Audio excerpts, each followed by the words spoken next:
Hello, everyone. Welcome into another episode of the Four Quarters podcast powered by Four Quarters Media. I'm your host, Tyler Bennett, here with you once again. This is day 3 of our season preview series for the 2020-21 season. It's gone by quick so far. Knock on wood. I've been able to stay caught up to the schedule so far, which has been fantastic. We had St. Thomas Tommies, men's and women's, come out August 3rd. August 4th was the Humber Hawks on the CCAA side, and then the Lakehead Thunderwolves, our first youth sports written preview. And then today, when this comes out August 6th, this is episode 18, part 1 of 18, where we look at the Brock Badgers. And we kick off with the women's program in this episode. And then in part 2, right afterwards, we will take a look at the men's program and what they went through last year, what they've got to look forward to this year, and a little bit of everything else in between. As a Brock guy myself, I've said this several times on here before, it's always fun to talk about your alma mater. And in this episode in particular, I was joined by Jacob Smith, former social media coordinator, I guess you could call it, social media guru for Brock men's and women's basketball. You'd be hard-pressed to find someone who knows more about Brock women's basketball, at least in the last 4 or 5 years, than Jacob. So I figured this is the perfect avenue to let him share all the knowledge he has on the women's program, and then just sit back and let him share stories and do his thing. And he did just that. He talked about, well, we discussed the year that was for the Badgers in 2019-2020, one that saw them win a youth sports, or bring home the youth sports silver medal, marking their best ever finish at a national championship, and kind of just how they got to that point. And like we discussed with Mike Rayow a couple weeks ago on the podcast, it was a culmination of the last 2 years and longer of work put in that led them to that moment. So we got Jacob's perspective on it. He was invited back to be a part of the social media team when the Badgers went to Ottawa for nationals. So he was there firsthand, saw how that all unfolded for the Badgers, which added even more to the episode that you're about to listen to. And then we looked at the roster that they hopefully have back this year, again, with the ongoing situation and pandemic with COVID-19 and the coronavirus. Enrollment is still up in the air. We don't really know for sure who is actually back until at least September. When enrollment is done, remote learning or online classes have started. Different schools are in different situations. A lot of it's really up in the air right now. And any roster chatter or discussion between August 3rd and I guess September 7th or 8th, the first week of school after Labor Day, is all speculation. Nobody knows for sure what these rosters are going to look like until school starts and either the student athletes are enrolled or they're taking a year off. So Jacob and I looked at who Brock has guaranteed lost from last season, who they should have back, and then we had a bit of a discussion on who's coming in. The 4-person recruiting class so far from Mike Rayow and company. We looked at what they bring to the table, and then we closed off the episode like we're going to do with every guest in these season previews, discussing how we can grow the level of attention, respect, admiration, the level of coverage surrounding youth sports, CCAA, men's and women's basketball. It's going to be the end of every episode. Some of it's going to get redundant. but that's okay. Having that question, that conversation, brainstorming ideas is part of the solution to get people understanding what needs to be done to get the level of coverage to where it should be. But overall, from start to finish, Jacob's discussion on Brock women's basketball was fantastic. And I'm not going to waste any more of your time. Let's jump right into my chat with Jacob Smith, former social media everything for Brock basketball. And this is going to serve as our 2020-21 season preview for the Brock Badgers women's basketball team. Enjoy. All right, so now thrilled to be joined by someone who probably knows more about Brock women's basketball than anybody, at least in recent years. Jacob Smith, formerly social media for Brock men's and women's basketball. It's a BA in media communications from Brock. Jacob, how are things going on your end right now? Not bad. Just working through this quarantine and everything going on. Just trying to keep myself busy. Just day by day. Yeah, day by day, doing different projects. Instagram's always research, videos. It's everything Brock women's basketball, which is fantastic. I know you've got a lot of projects going on. We're doing this on Sunday night. You've got a big one coming out Monday, August 3rd. Just what's been keeping you busy outside of the projects since we've been in quarantine before we get into women's basketball at Brock? What have you been up to other than basketball? Mainly been basketball for me. That's been kind of my thing. Yeah. Other than that, just trying to exercise, keeping fit. Yeah. Trying to get outside as much as I can. But mainly it's actually just been basketball. Just watching film at the NBA coming back and WNBA back. Right. It's also been something that's keeping me busy, just watching that and following along with all that. But mainly basketball. Basketball's kind of been my life for a while. Few years that nothing really else has come in. That's fair. I mean, if you're not, like I've seen on Instagram over the last 4 months, if it's not research and putting videos together, you're shooting hoops at like 9 o'clock at night. Like there's been pictures where it's been dark out, street lights, and you're still shooting.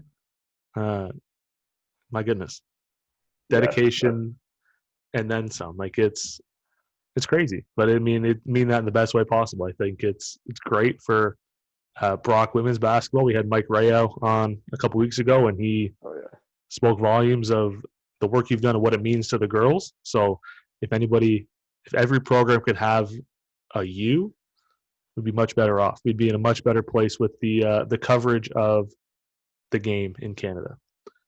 I appreciate that. I definitely tried to make myself stand out because I know that everyone would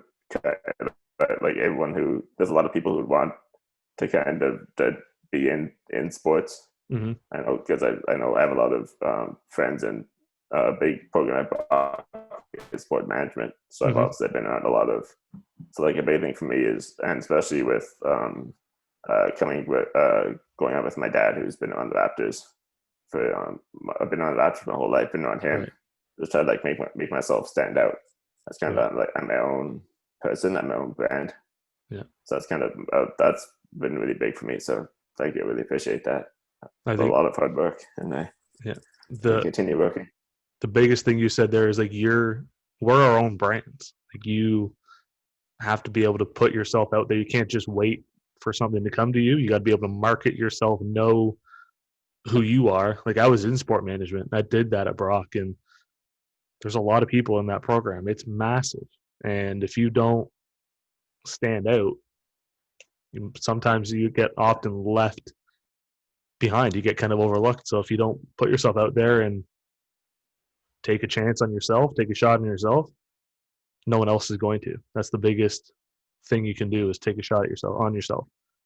Yeah, that's why I really like what you're doing with how you've grown this and how you've established it as an own brand and own I don't know, like image that promotes. I really like what you're doing because you've also done that. You've set yourself as Four Quarters Media, and Yeah. it's its own name and identity, and I really like what you're all doing.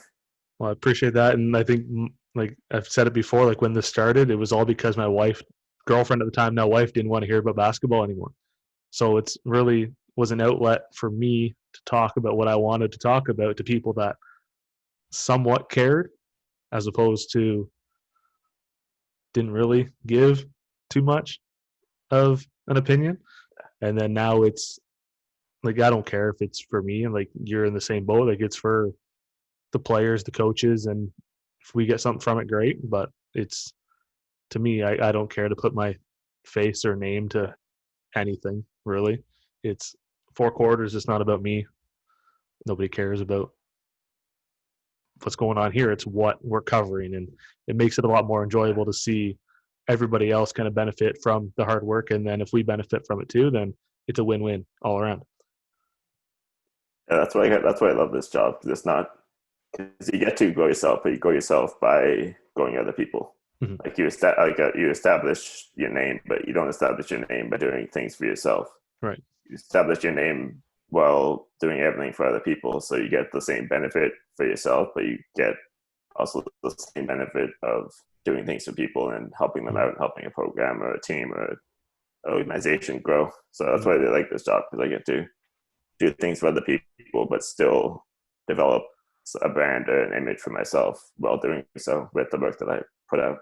Right. People see who does the work, and then you benefit from it that way, but then they see who benefits from the actual work on the front, the face of it, and then those players, coaches benefit. So it kind of goes hand in hand. You put others ahead of yourself, and then you still reap some benefits down the road along with everyone that you're helping promote at the same time.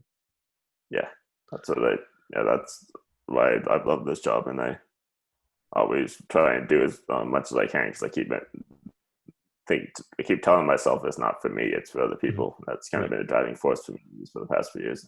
Right.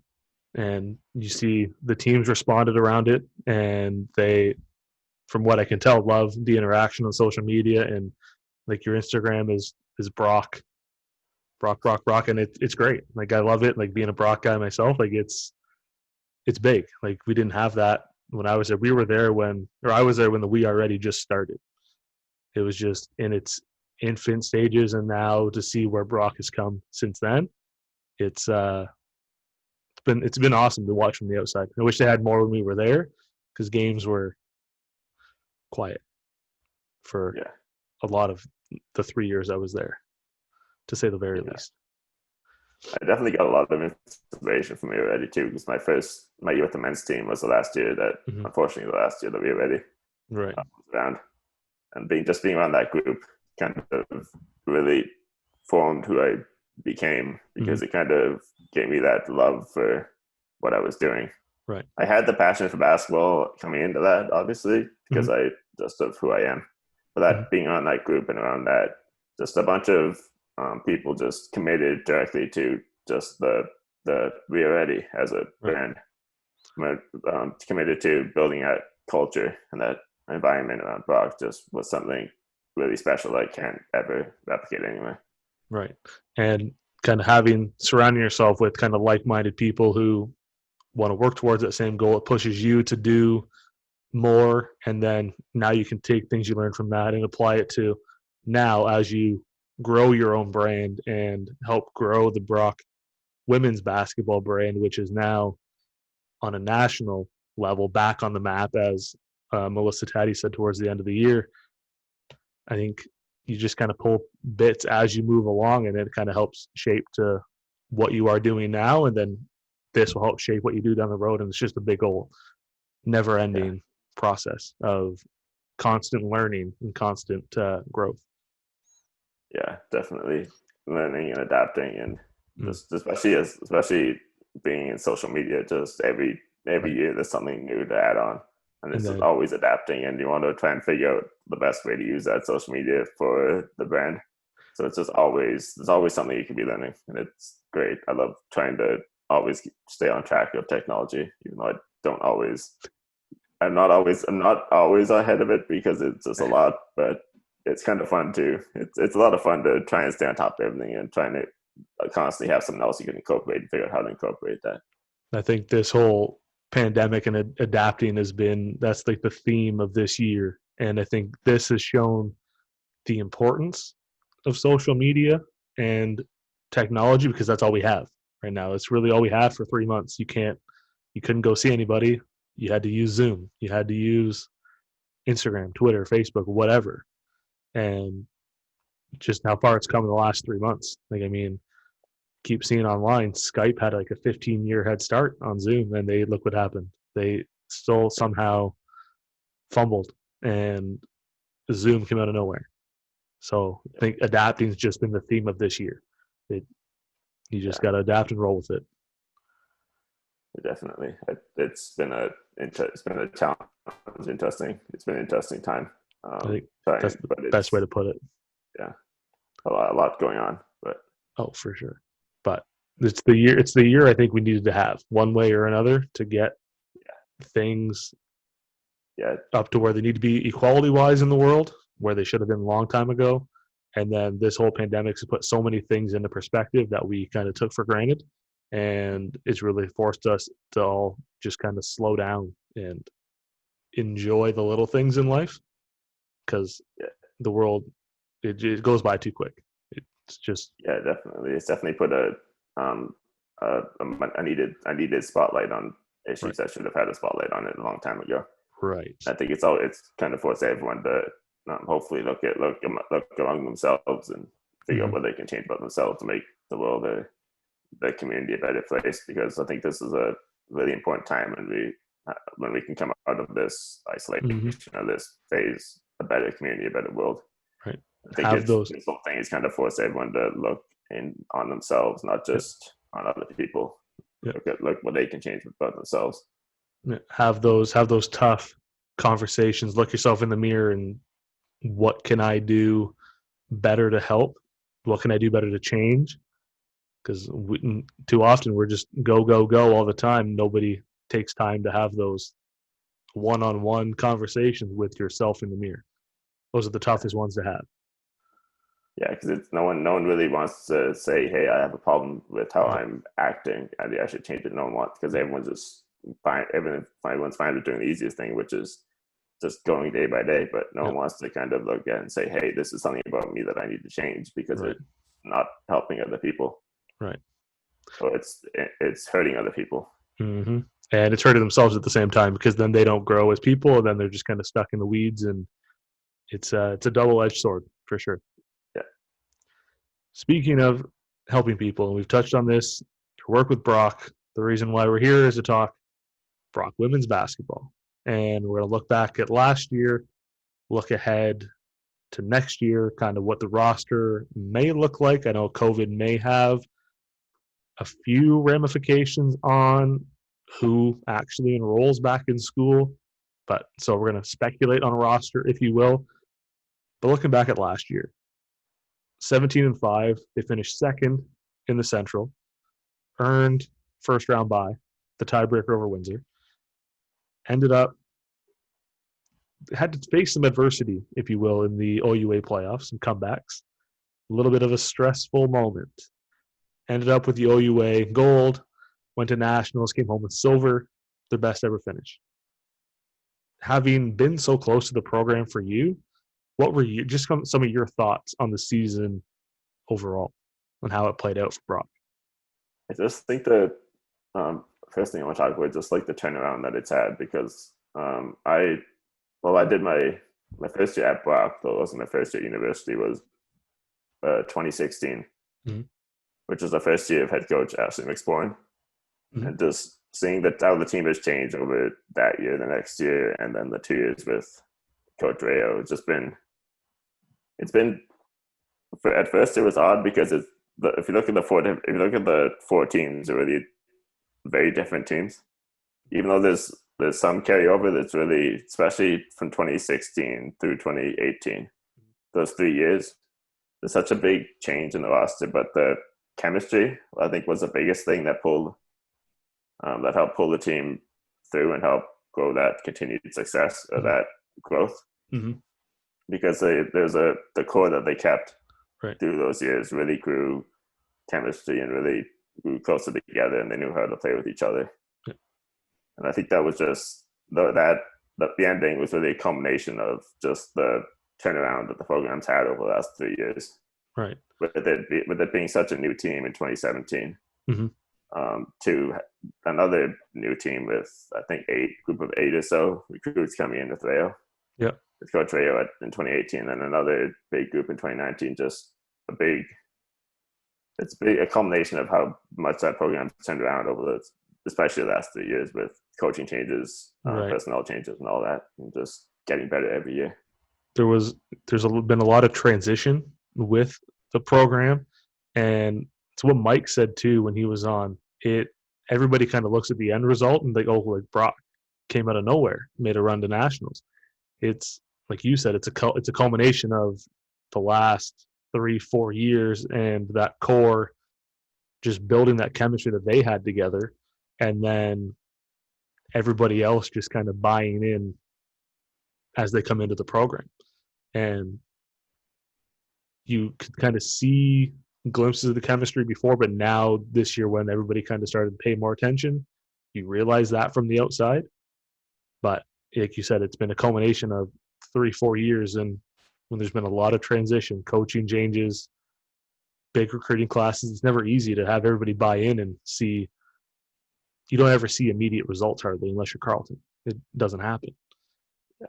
But for Brock to see everything, kind of all their hard work pay off, and for Melissa Taddy, who I feel like has been there for years.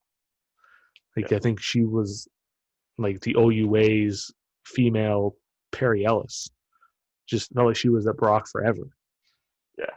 Like, I think she was there when I was there, I think. My last year, I think, was her first year. I was 2014, 15. Yeah, that was her first year. Yeah. Like, that's like 6-7 years. My goodness. That's another thing about the ending, because just the ending for not only her but also Jess Morris, because Jess Morris came in 2016, right? Too. So she's been there that was her third year at Brock, or fourth year, and playing university basketball. But just having that ending for those two kind of made it even more special, because you know that they've been through it all together. They came in 2016. Right. And had that year with that 2016 team is better than I think some people give them credit for, with that roster that they had. Yep. And they came back with Rayo, and then they helped be the veteran presence for the last 2 years. And just having that ending for those two made it even more special, because like there's no better way to end it off for Melissa Taddy, who's arguably one of the greatest point guards in Brock history. Oh, for sure. I think without question. And was one of the best point guards in the OUA for the last 2 years. Right. And in Canada, I would argue in Canada, one of the best. So having that ending for those two was just made it more special, because there's no better way to end it for two players like them than they go on the national stage for the first time. Yeah. Put the Brock program back on the national map a little bit and show that they can play. They had some up and down years, but this year they really showed that they're right up there. And then like you go to the OUA playoffs, like 4-point win over Windsor, 17-point comeback. They outscored them 29-6 in the fourth. Then you go to Western, down 12 at half, outscored by 13 in the third, and come away with another 4-point win. And then they just 13-point win at Ryerson to really just put their stamp on the OUA. Then they go to nationals and close one against Calgary, and then I think Jenna May versus Melissa guard matchup, probably one of the best you'll ever see. And Jenna May is an insanely talented guard. Right. I love watching her play. She's phenomenal. Yeah. And just getting to see her play in person at nationals she's everything that people say that she is. She's just an outstanding guard. And again, I think that's I've said this before, the AUS gets so overlooked. The fact that UPEI ended up winning bronze and wasn't ranked all year baffles me to no end. But again, you get a player like her, who is just phenomenal. Just flies under the radar until nationals, and people are like, oh, okay, I see what people are talking about. And then tough ending, Saskatchewan, just too strong. That Saskatchewan team is outstanding. Yeah. They've obviously this the dynasty in the Canada West. They've been the dynasty for the past I don't even know how long. Yeah, But that them and Calgary, the two teams of the them and Calgary and Alberta too. mm-hmm. Just Yeah. that trio in Canada West is tough. Yeah, and There's so much respect for Tomitis and what she's done with Saskatchewan, and obviously with the national team being probably one of the greatest Canadian coaches in women's basketball. Right. But that team is amazing. It's tough. Like, I mean, they're so well coached and they're so talented. They're so deep. You can only just leave it all on the floor and hope that they don't shoot well or something happens, because they're so strong. And the Canada West it's always a grind too, like especially the top of that league. So they're already battle tested, like the OUA teams are. It's so strong. So it's just you just hope, and came up short. But for you, kind of, what was that nationals experience like? Because I know you rejoined the Brock social team for the event. What was that like, kind of, for you? Yeah, they pulled me back to help them out. It was kind of surreal because I went to the nationals with the men's team 2 years before in 2017, and it was kind of funny because our first game at nationals was the same first game the men had 2 years ago, except for the seeds were swapped. Mm-hmm. So it's kind of a sense of, hey, we're back here again. Mm-hmm. But it was a really, really fun experience. Ottawa is a great city, and just being around the team, being around that environment the whole week, just going from the hotel to the stadium to the arena, was just great. It's all basketball all the time. It's what I love. It's amazing. You get the top athletes across, and the men's nationals were there too. So you got to see all the top basketball, college athlete, university athletes in Canada, all in one place. It's just a phenomenal environment. I bet that wasn't probably a tough sell to get you to come back, was it? It was probably a quick, do you want to come back? Yes, I will go back for sure. Yeah, I was definitely eyeing that one from as soon as they found out that we got a pick in it or got a spot in it. I was definitely eyeing that ways to get back. Gotta have a bag packed really just in case. Yeah. Just go pack a bag as soon as they announce or find out that they're in, just in case they ask you, and then all of a sudden, yeah, okay, I'm ready to go. Let's go right now. Let's go. Yeah, it was a fantastic event, and again, it's unfortunate that Brock couldn't come away, but silver medal, best ever finish at nationals. I don't think that's anything to shake your head at. I think that's a fantastic way to end a career for, like you said, Melissa and Jess, who have seen it all, been through it all at Brock, and it's been a fantastic way for them to kind of wrap up their careers and go out on a high and kind of pass the torch to the next generation and next wave of talent at Brock. Yeah, it's definitely a great, not only for like Jess and Taddy, but great for the the rest of the team too, getting that feel of, hey, we're here, we made it, because they had this. Throughout the year, there's always a narrative like they're the comeback queens. That was kind of the nickname that they it's valid. got. So as you mentioned, in the playoffs, they had the share of adversity they had to fight through, and I think that whole experience of just getting there. And once they got there and realizing, hey, we're at nationals, that kind of gave them a sense of, all right, we're here, we can do this, we can. And now they think of course we can get back there. Mm-hmm. Like that, just getting there too. No matter where they finish, now they're really proud to finish where they did, obviously, because it's the best ever finish. But just getting there has kind of set a mindset of, okay, we can. They always knew they can get there, but now they know that, hey, we're here. Let's go get back. And it's kind of set this mindset in all the players, not just the veterans of we're a national level team. Right. Let's go. We form want to get back there and do it again. And experience is the one thing that you can't teach. You can't gain in practice. You have to go through it. And now that they have the experience of comeback wins at the OUA playoffs, and then they have the experience of going to a national final. You can't teach that. And now they have it. Like you said, they know what it takes to get there. They've been there. They've kind of set that precedent for years to come.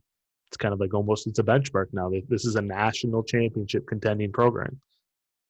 This is now the baseline. This is what we strive to be every year. And we've been there. You know how to get there. Let's build on it and get better and get back there.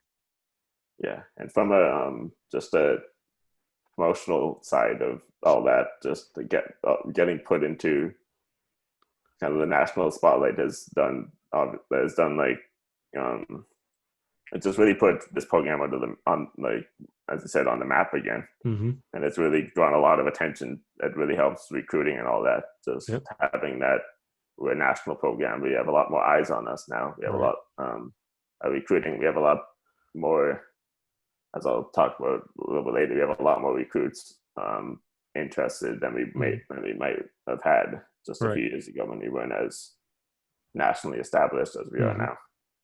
And you also add that Coach Rayo was the U Sports Women's Basketball National Coach of the Year. As much as he won't like to admit it, he did win the award, and it's his name on it, and that helps. Now they have a National Coach of the Year coaching a national championship contending program. Those two go hand in hand.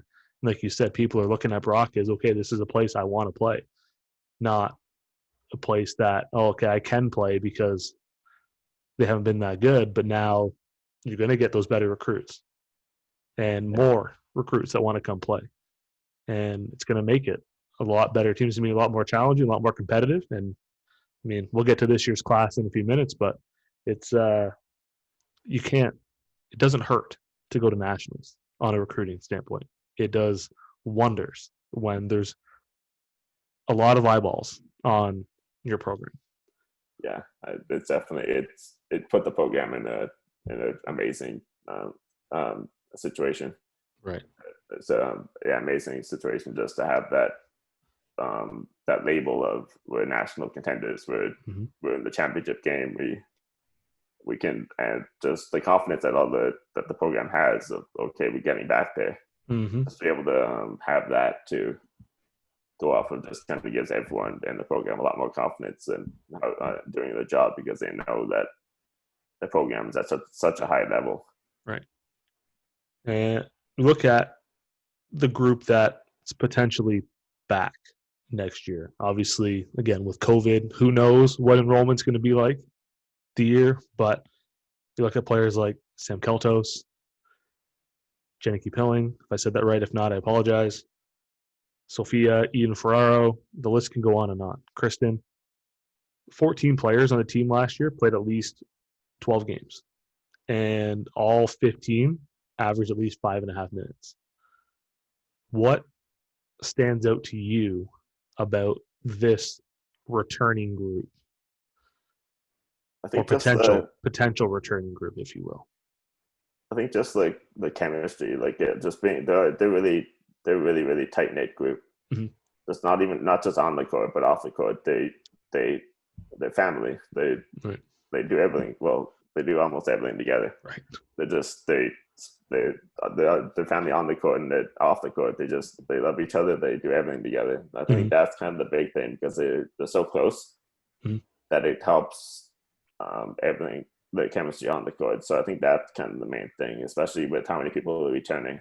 Right. Just a group, having that core, as I mentioned about over the 3 years, just having that core just build up chemistry over the years. I think just keeping that going into the next year is going to be really, really key, because everyone will already know each other, mostly. Know each other, know how to play with each other, know them as people, as athletes. That's kind of a big thing. Chemistry kind of goes overlooked a lot when I think when people kind of analyze teams, just they look at statistics and results, but they don't really see chemistry, how people get along off the court. That's a big piece of why this team was so successful and will continue to be so successful, because they're such a tight-knit group and they do care about each other so much that they do that much more for each other. Right. you look at a player like Sam Keltos, and 15 and a half points, 8 rebounds last year. But the OUA final, I think, was really her statement. And then you add in nationals, and then it was just the last 4 games of the year for her were fantastic. 42 and 12 at Ryerson. At nationals, she averaged a measly 22.7 points, 8 rebounds. What do you see coming for her next year? Yeah, I think that OUA. I think everyone knew that she could do what she did in the OUA. Mm-hmm. Just that OUA was really just she just wanted that win. She really wanted she wanted every win. But that game, she wasn't gonna let anyone stop her. And I think that's what everyone knew that she could do the whole year. And that Mm-hmm. was that game was really her. Okay, I'm here. This is who I am, and this is who you're gonna be seeing a lot more of. All right. I think that just that game was so much fun to watch because it was what we knew she could. It was what we knew, and she showed that throughout the year too, throughout the regular season. Mm-hmm. She was a phenomenal scorer all season long for us, especially that OUA final game was just her doing her thing. It was Sam being Sam, and when she's playing at the level that she can play at, she's amazing. She's an amazing scorer. She has so many different assets to her game. That's just that last game with just her being that whole nationals and the OUA final was just Sam being Sam, and it's amazing to see because she's an amazing player. It's basically I'm going to play my game. Stop me if you can, and if you can't, I'm going to go for 42, and you're not going to have anything to say. I mean, she scored half the points for Bron in that game, which is crazy. And just shows that gear that she has. And like you said, she showed flashes of it throughout the year. But then when the games mattered most and she just took that extra level, took it up a notch, if it wasn't like with the exception of Saskatchewan, because they're Saskatchewan, they are who they are, nobody really had an answer for her. I mean, like that's at least 21 in those last 4 games combined. It's just crazy. I think that last game against Saskatchewan too. What she even though she didn't have as many points as she had, I think she at least talking with Rayo about that game. Just what really stood out to me was just how she adapted a game to what we needed more. Because Saskatchewan was a different team than the previous teams. We needed to attack them a different way. And Sam was able to adjust that quickly to how we needed to play differently. Mm-hmm. That was kind of a really great thing because she was able to say, okay, my team needs me to do this.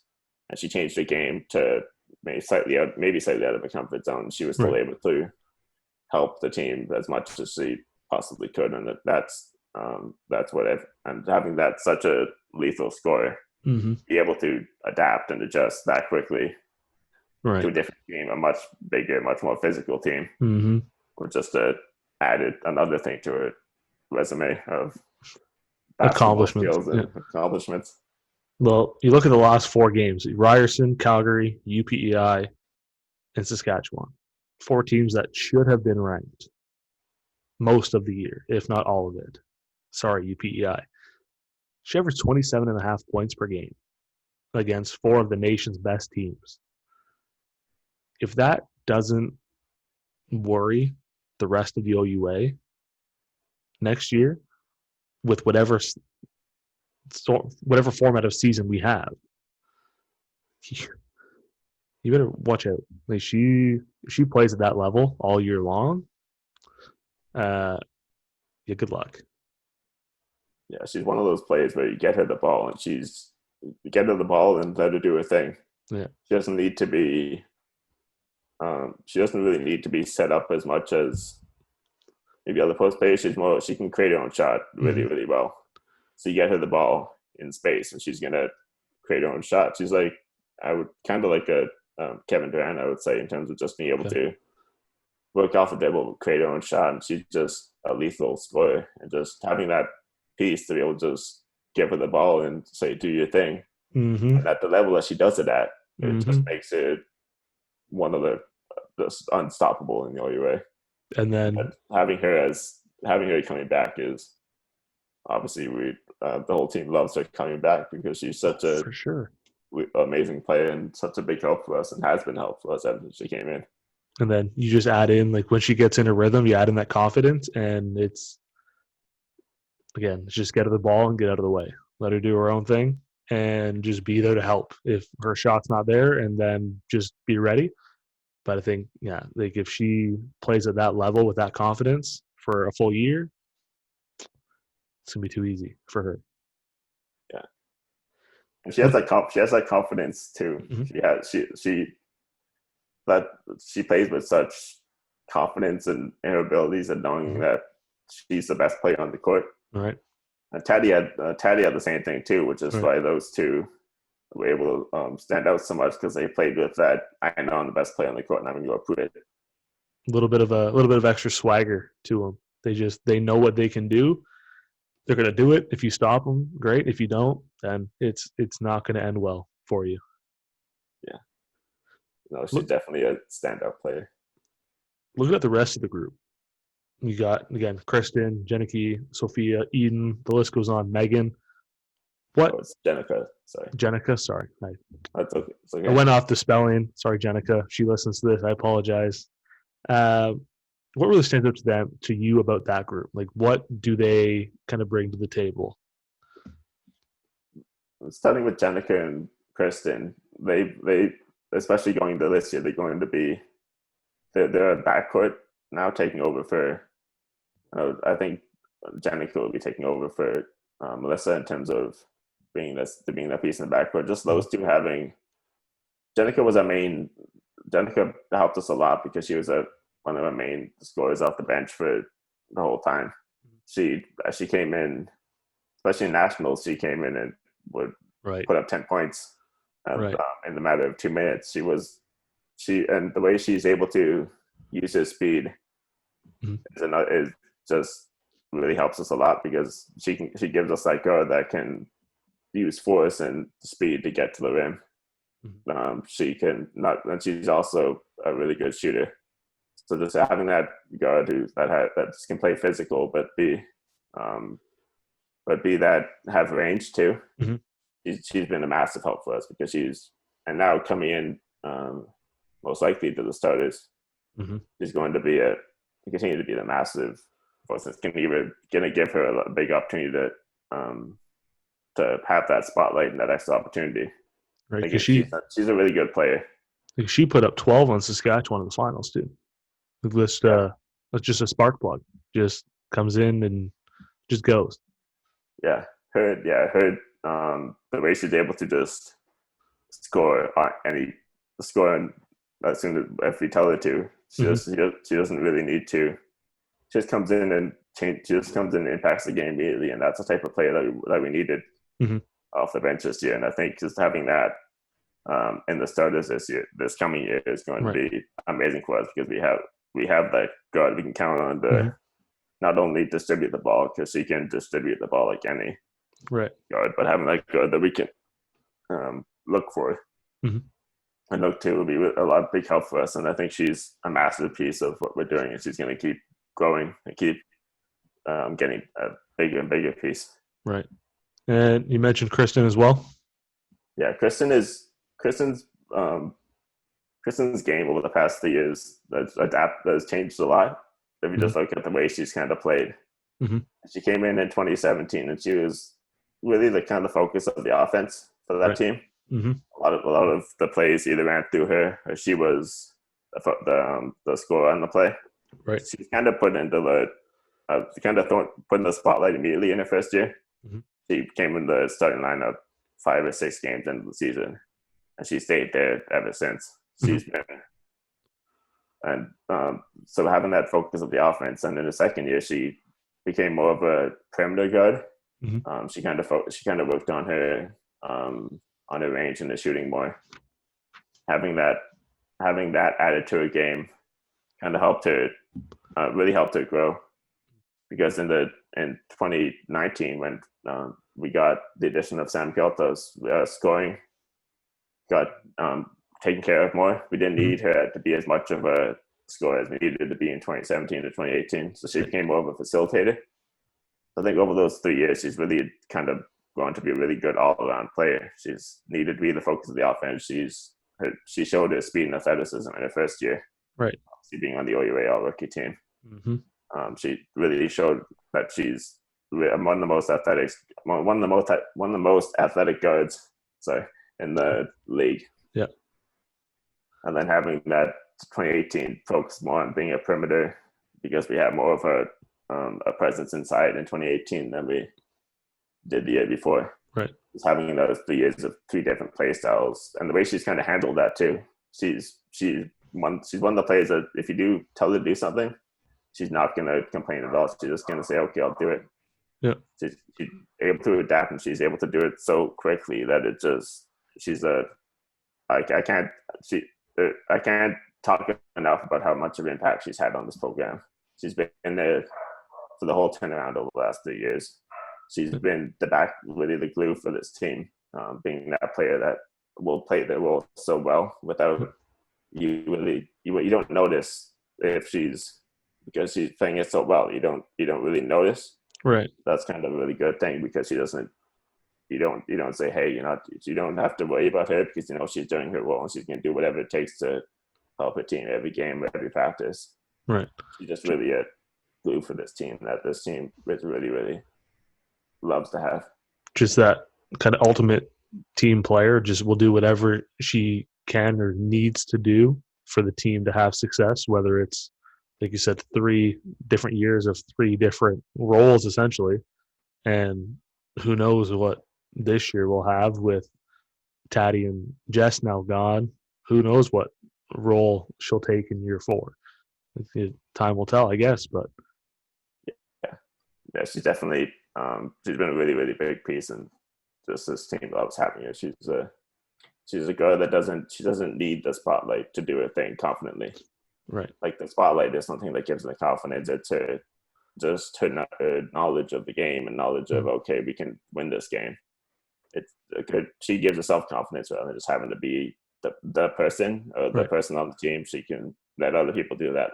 And she does her own thing, and as long as the team wins, she's happy. And I think that's just really you can't really teach that. And people, that's kind of a trait that you want players to have, and I think we're really lucky that we have Kristen because she's so good at that.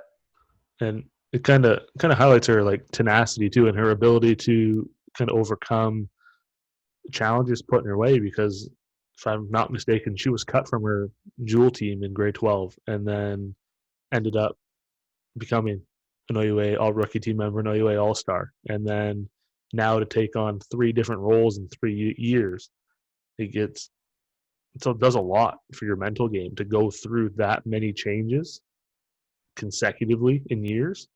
And for her to just kind of take it all in stride and do whatever she needs to have success for the team, I think, again, like you said, you can't teach it. Either you have that or you don't. And you'll see a lot of young players will just kind of complain, and some might even quit because they're not the leading scorer. They're not doing what they think they should be doing.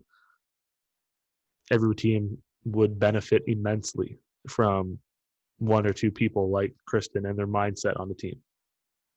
Yeah, definitely. She's definitely a piece that I can't explain. I can't really overstate how much she kind of means to the team and the growth, because especially her leadership too. Right. Just because she's coming in now as the veteran. Her and Jenica are the veterans on the team. They've been around the team the longest. Right. Having those two especially having her as her leadership on the court. She's always the one in huddles talking to the team, right? Telling them what they should be doing, what players are doing, what we should be doing better, and talking about the game. She's become more of she stepped into leadership role really well, and kind of they obviously needed to keep doing that. She's fully committed to doing that. And that's something that, again, that you can't teach, but you just love to have, and that shows how much she means to this program and how great of a teammate she is. Right. And those two will be kind of key to kind of welcome in the recruits for this year to kind of mold that chemistry or kind of bring everybody into one. I know the class isn't as big as it has been in years past. There's been 4 names so far.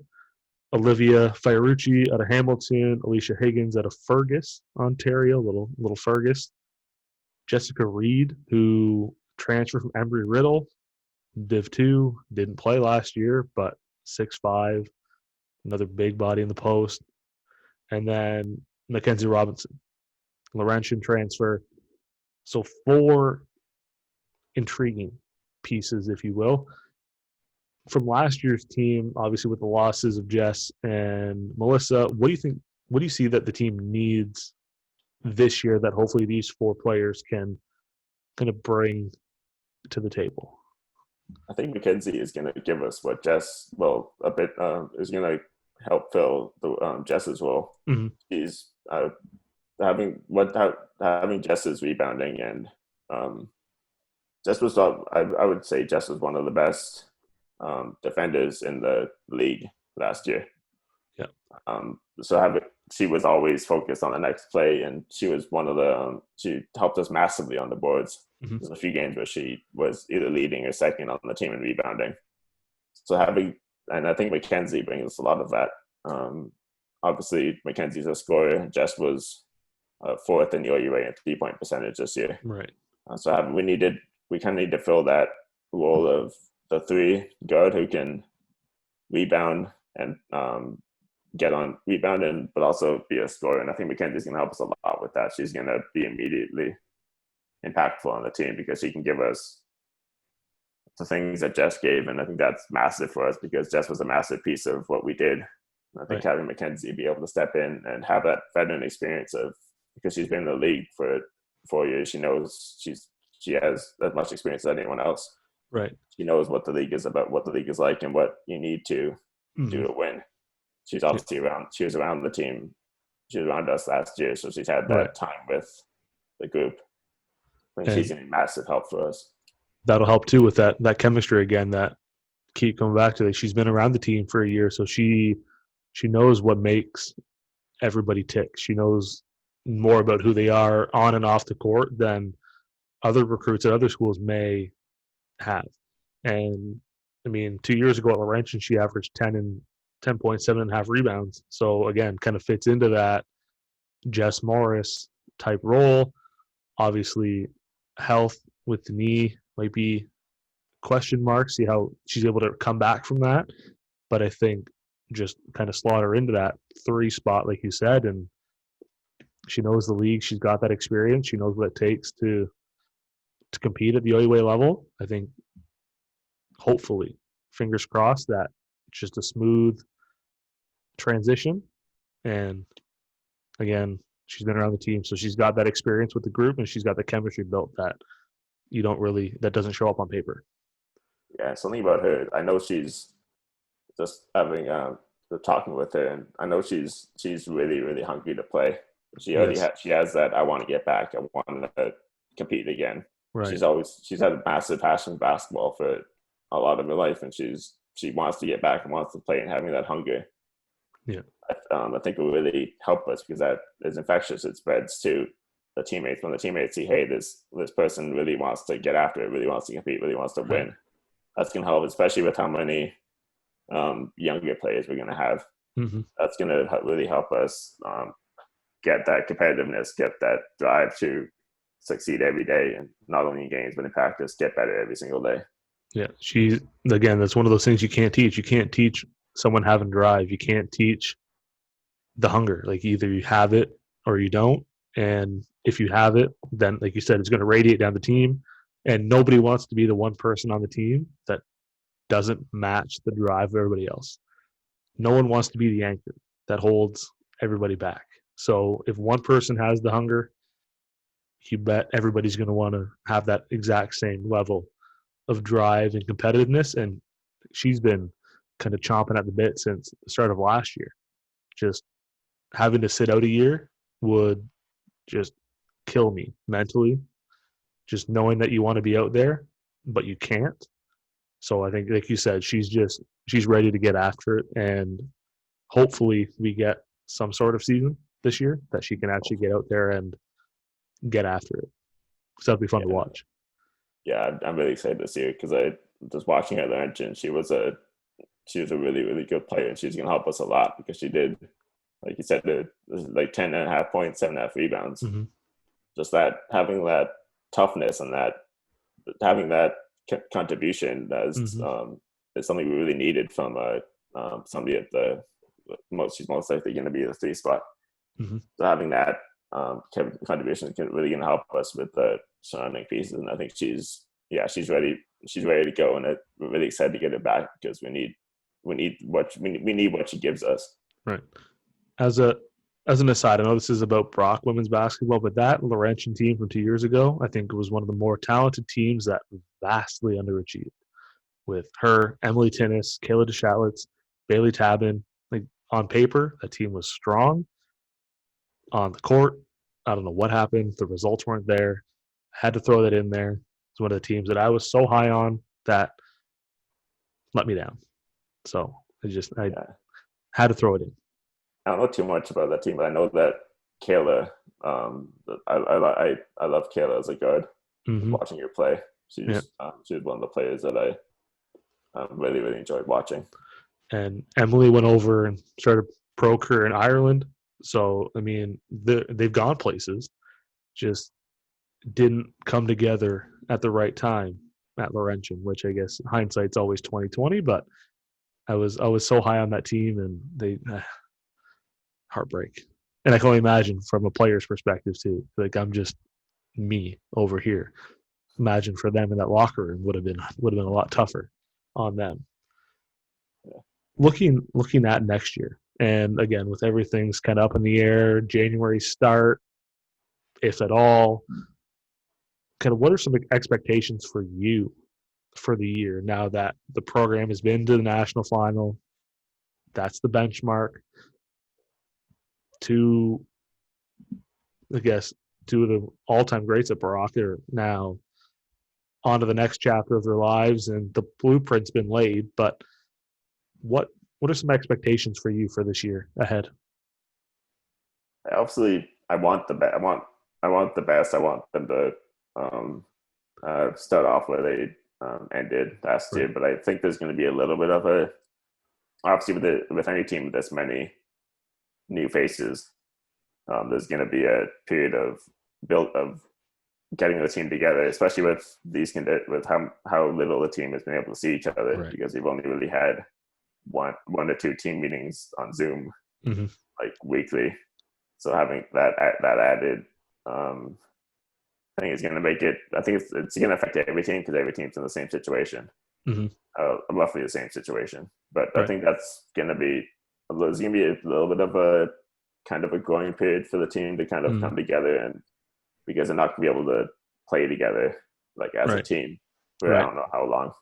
Mm-hmm. I think there's gonna be a little bit of a rough patch, but I think the team has a lot they have their standards have never dropped. The Right. standards are the same. They Mm-hmm. still want to get where they wanted to go last year, and they have just enough confidence they can get there. And I think they can get. I believe they can get there because they have amazing coaches, and Mm-hmm. that court they built is really helped just on bringing the recruits that they'll get and Mm-hmm. have them buy in. I think too, it's not necessarily the new faces that are coming into the program. I think it's a lot of it too is a lot of new faces in new roles with different players stepping in and taking on expanded roles that they didn't have last year, trying to fill some big shoes in the backcourt. I think that's going to be the tougher part too. Is just not necessarily mixing in the new faces. It's just adapting to new faces and new roles, and people are going to play different ways than others. And now Sam's going to be your go-to option as opposed to Melissa.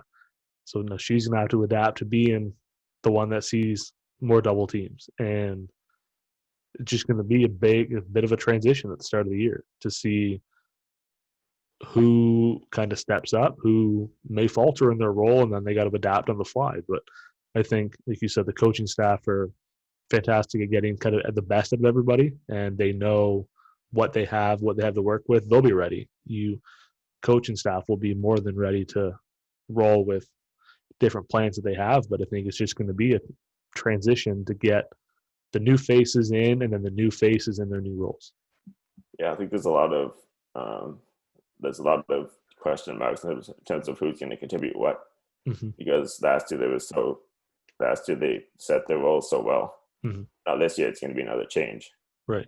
With who we've lost and who's going to have to switch, and the recruits coming in, what they add, getting that who's going to contribute what with all the players on who's going to be on the team. It's going to be a little bit of it's going to be tough to kind of establish everyone's roles, and that's where Rayo's big thing of buying in is going to be most important, just in terms of buying into what he believes everyone's role should be. And I think they're going to be fine doing that, because they all if you're around this team, you know that buying is one of the biggest things that the coaching staff preach, and I think everyone knows that, everyone respects that, and everyone's willing to buy in. That's what makes this team so special. I think everyone coming in too will be able to see that, and I don't think they'll have a problem buying in. It may take a little bit of a period to get everyone situated in the new roles, because adjusting is a cycle. It's not instant.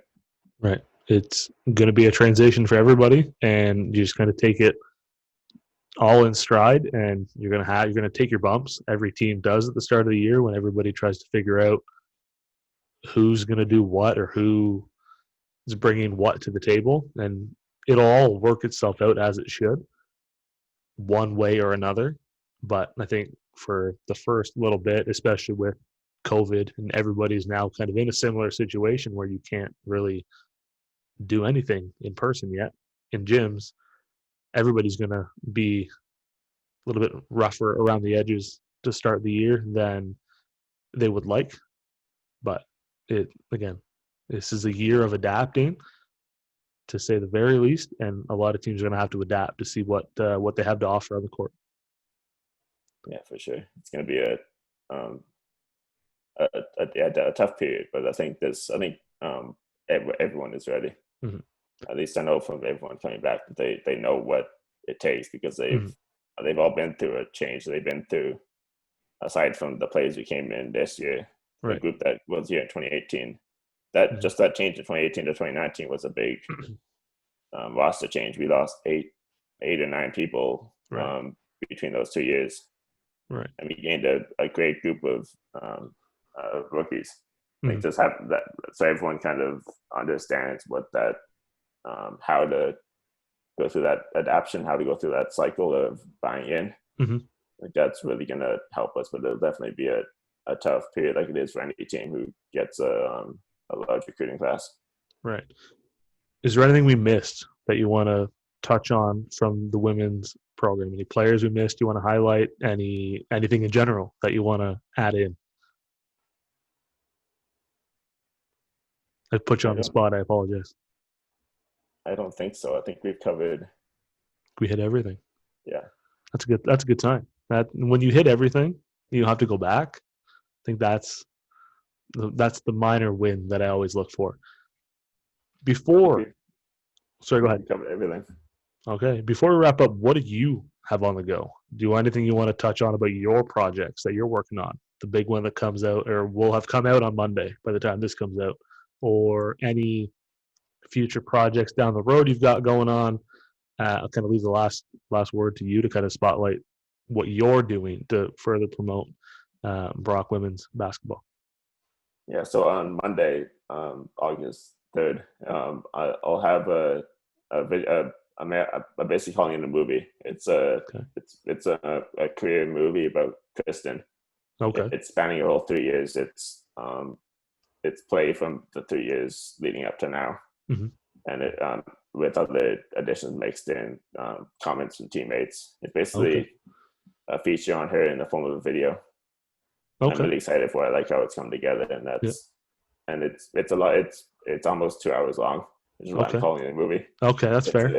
It's a grab your popcorn and sit down and enjoy. Right, got you. Thing, but I'm pretty excited for that, because I think it's hopefully it's it'll show everyone kind of the player and person that Kristen is, Mm-hmm. and that role that I said that she's had, Mm-hmm. and the impact she's had in the program, and that's been my main project for the last 2 weeks, Okay. 3 weeks, Right. on that, getting that together. And that's coming out tomorrow. And then I'll have another one on. I'm doing one on Sam Keltos that'll be coming out later, close to the end of the year, Okay. and one on Mackenzie Robinson. But that's kind of my main thing right now, just doing videos. I'm Okay. trying to work on as many different aspects of kind of my field as I can. Mm-hmm. I'm doing photography when I have the chance. There's not much to really take photos of right now. That's true. Yeah, it's pretty quiet out there. And so now I've kind of focused on doing videos and along with my writing. So that's my main focus, is doing these videos that I'm doing on different players and performances and different games or seasons or careers yeah. Well, by the time this comes out, the video will have been out for 3 days, so we'll put the link to the Kristen movie in this description. We'll link your recap the court as well, where you do your writing. One question I did forget to ask, so I've asked everybody lately: how do we grow attention around Canadian university and collegiate basketball? And the reason I ask this is to, one, keep the conversation going and how we can grow it, and two, just to brainstorm ideas. Like, everybody's got a different perspective on things. So for you, how can we continue to get Canadian university and collegiate men's and women's basketball the respect, the admiration, I guess, the coverage it deserves, more or less? I think I would think one is more of a digital presence in terms of just promotion. Mm-hmm. It's tough with some of the leagues, obviously. Funding comes into it, but I think more presence digitally will be a big thing, because I think especially social media is a massive part, and I think having more of at least in the OUA, having more of a promotion on the digital side will help get more eyes on it. Having a bit more of a presence online on social media, not in terms of having different accounts, but having more put into the digital side, the promotional side. Marketing is such a big part of sports. I think more of a putting more attention on the promotion marketing side of it will help a lot, because getting those people to see the tweets, to see the articles, to see the videos online will help get their attention. That's something that we really prided ourselves on, and we already was having that image online, just for constantly in people's minds. Right. I think that having more of a presence in the digital world, not just like TV or radio, all that, but having more just on social media,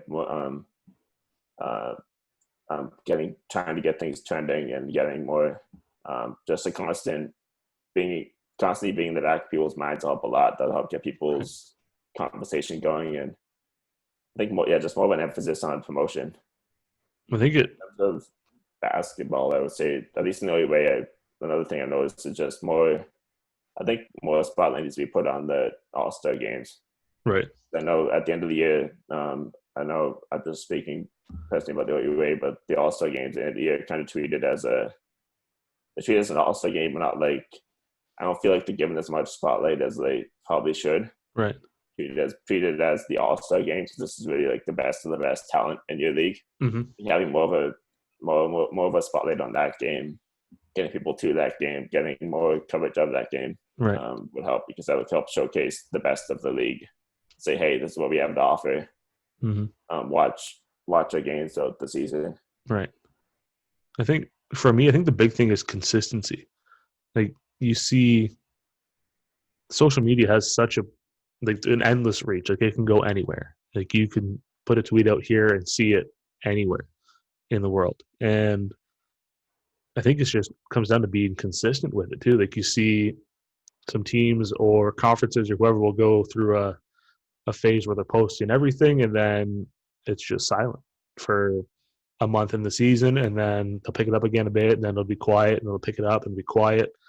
Nothing's really consistent across the board, and then when the season's over, it's a ghost town out there.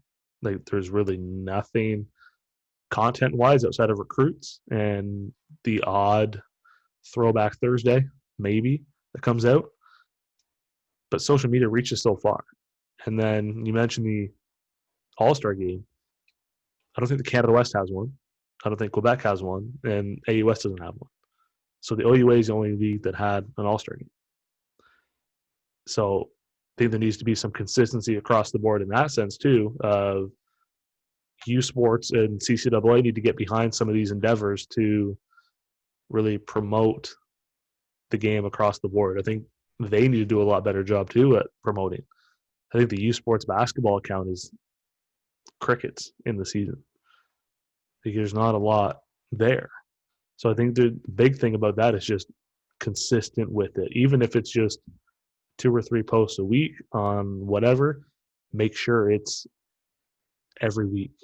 Just consistently post something to keep people talking, or else if your organizations aren't posting anything, then why would anybody else care below that? Because the higher ups aren't doing it, then no one's going to care down the road.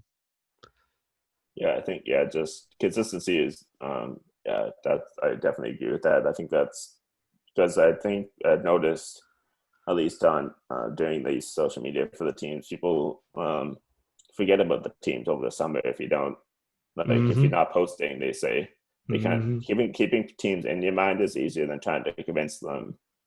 Like having a especially what I've been trying to do this off season is trying to. So I think personally being able to keep something in the back of their mind, having somebody remember a team throughout the summer is a lot easier than trying to remind them in September who the team is. Having someone say, "Hey, Brock women's basketball" every couple of weeks throughout the summer is a lot easier than having to try and tell them, "Hey, remember us? We're Brock women's basketball again in September when you finally post again." That's definitely a massive piece. Just having that always in the back of somebody's mind, just having not spamming them with posts, not overwhelming them, so to the point where they get stale, they kind of skip over it. But having that, just always remind them, "Hey, we're here. We exist. We're the program that you care about, that you've supported, and hopefully you'll continue supporting us." We'll just constantly remind you that we're there and that we're building something and that we're growing and growing. That's the thing that I think frustrates me the most about trying to grow the attention, the respect level, the admiration around university and college basketball in Canada is as soon as nationals ends, that's it. Like people just think, okay, well, it's done. It's out of the way until October. And then, okay, then maybe we'll pay attention. And then nationals come around. Oh, great. It's nationals. And then, oh, it stops again.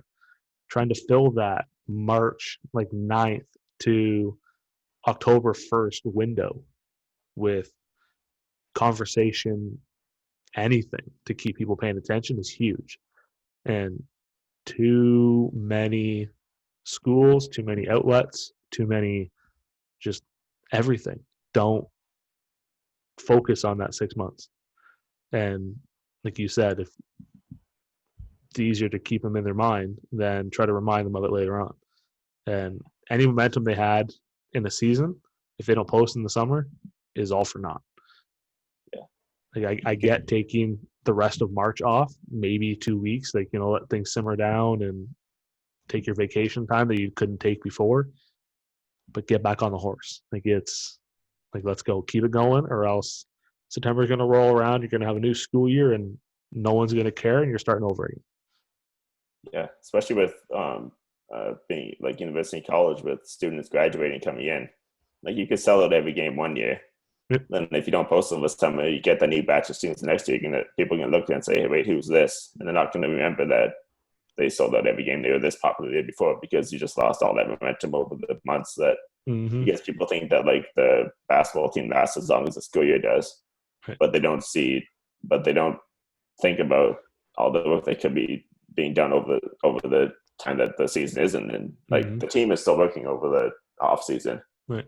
And having that promotional standpoint, working over the offseason too is just as important because it keeps people in their mind. It says, hey, we don't end when the season ends. Nope.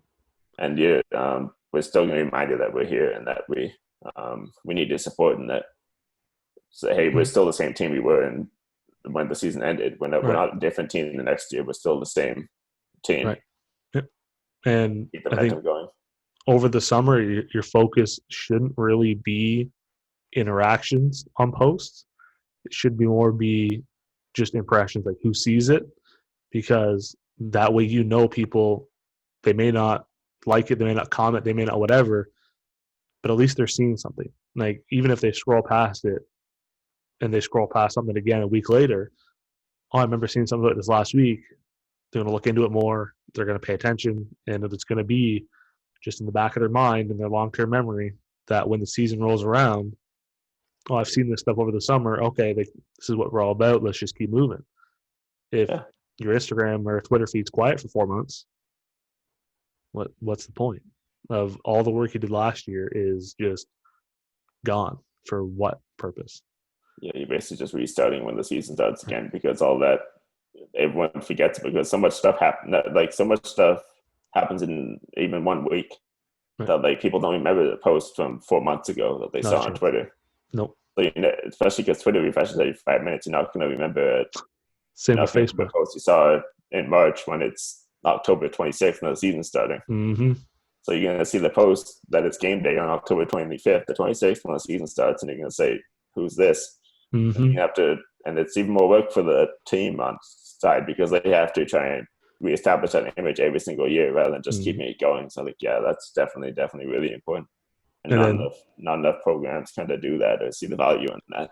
And then this year too with COVID, and like everybody's on social media. So if your social media accounts are dry, people are going to notice, because what else do we have to do right now? Then rotate Facebook, Twitter, Instagram, TikTok every half an hour just to see what's new. And if you're not posting anything that's new, you've just lost all your work. And now your work is now to do a new social plan for a season that you could have just built off last year because you didn't do work in the summer.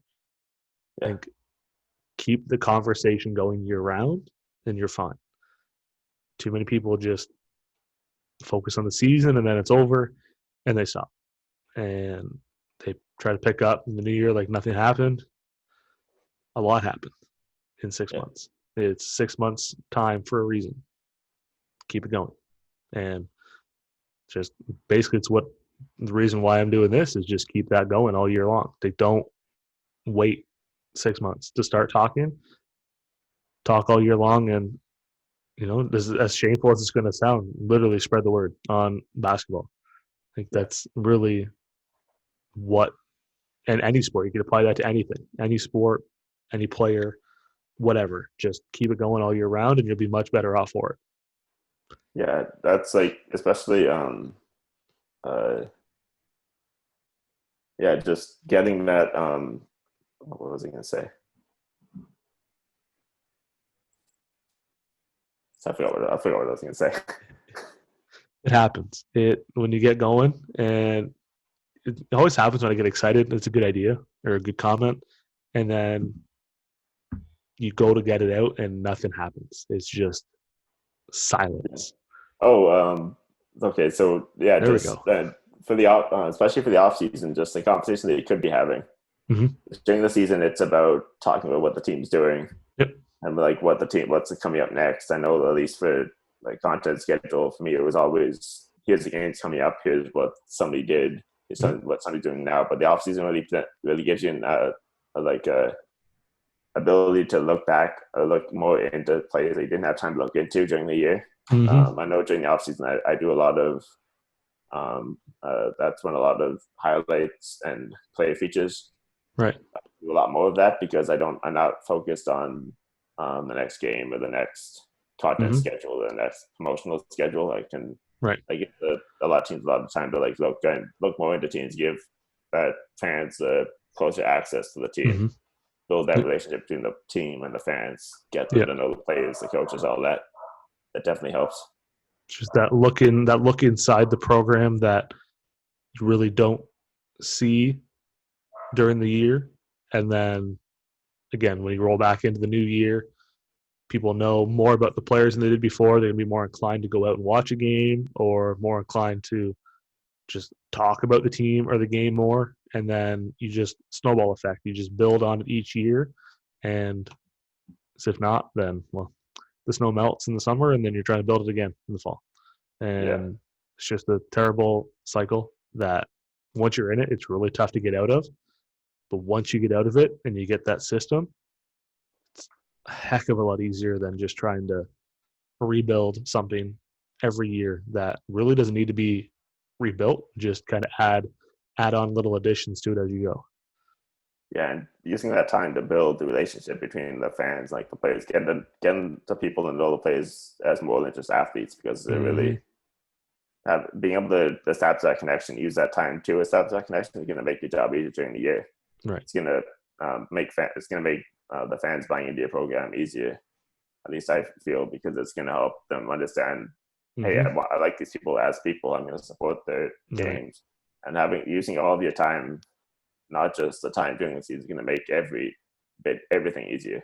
It's not just going to make it's not just going to make selling the games or having that fan base easier. It's going to make building easier during the year, because you're going to have that base of information that people can go find. You can have the play features on the internet. People can say, hey, I want to look more into this person before I watch this team. And then they look and they find the article that you wrote during the summer.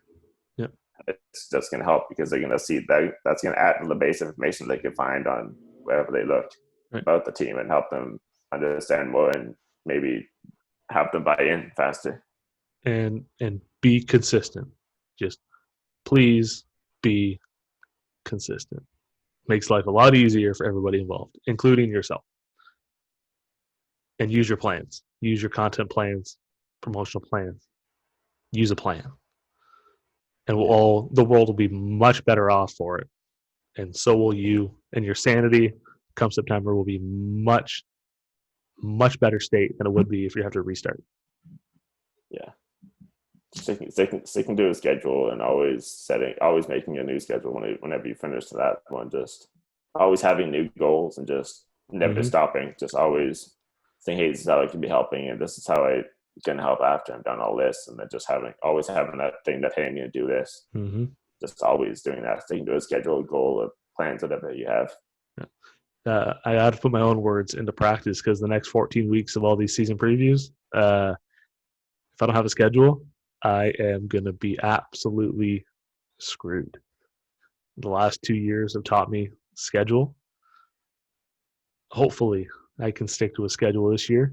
It's going to be tough, not going to lie. But we'll cross our fingers, hope for the best, and we'll see what happens. But Jacob, I appreciate you doing this. It's a lot of fun to hear your insight to Brock basketball. Like I said, you've been around it and you know more about it than probably anybody, at least the last few years. We'll link Kristen's movie in the description. Grab your popcorn, grab a blanket, sit down, get the kids together, watch it. We'll link Recap the Court, check out your writing side of things as well. But I really appreciate you doing this. And anytime we can shed more light on Brock basketball, as a Brock guy myself, always more than willing to do just that. Thank you. Thank you for having me on. This was a lot of fun.